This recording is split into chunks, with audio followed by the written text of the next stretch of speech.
said Stella to Horace on the third day of school. "Says who?"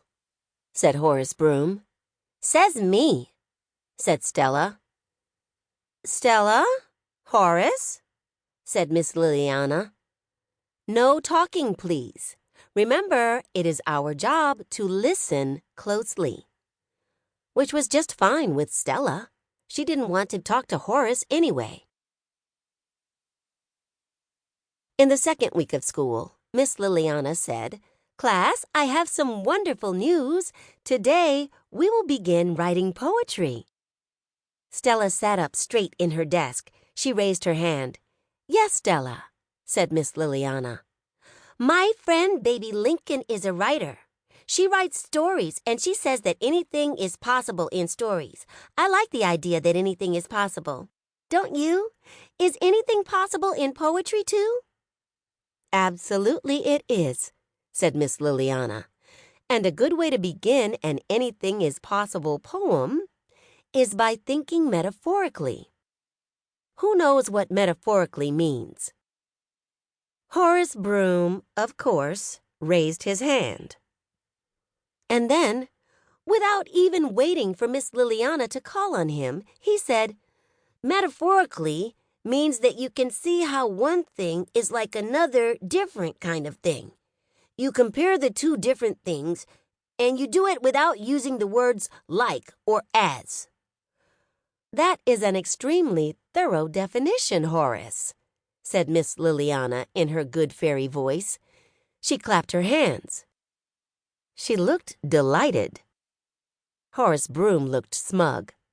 Miss Liliana said, "Now, for tonight's homework, I'm going to ask you each to write a poem with a metaphor in it. Tell me how one thing is like another different thing, and you will be well on your way to writing a poem. Tomorrow we will read our poems out loud." Stella looked over at Horace Broom. She thought that his smug face looked like a balloon with too much air in it. And then she thought, Horace Broom is an overblown balloon, and that's a metaphor. Stella had a feeling that she was going to be very, very good at coming up with metaphors, and also at writing poetry. She couldn't wait to get started.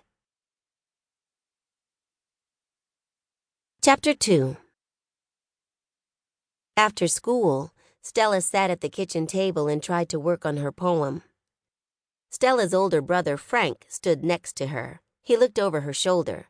Frank said, "Poems are actually much more difficult to write than one would suppose. Poems are a tricky undertaking. I speak as a journalist, of course, not as a poet." Frank was on the school newspaper. He had his own column. It was called Franklin Endicott Says. Frank cleared his throat. He said, "I see you haven't gotten very far in your poetry writing endeavor." "I haven't," said Stella. "Well, let me know if you need assistance," said Frank. "I don't need assistance," said Stella. "I need a metaphor, and I can do it on my own." Sometimes Frank reminded Stella of Horace Broom.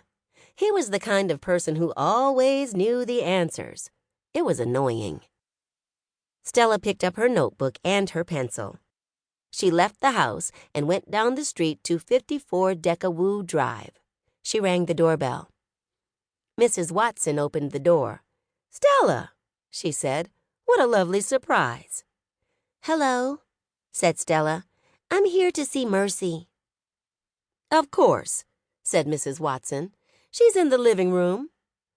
"Thank you," said Stella.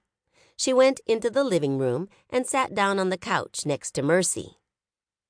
Mercy was a pig, and she did not think that she knew the answer to every question.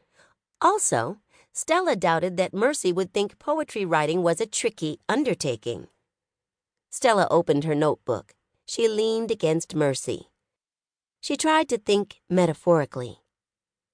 From next door came the sound of Eugenia Lincoln playing the accordion. It was a mournful song. Eugenia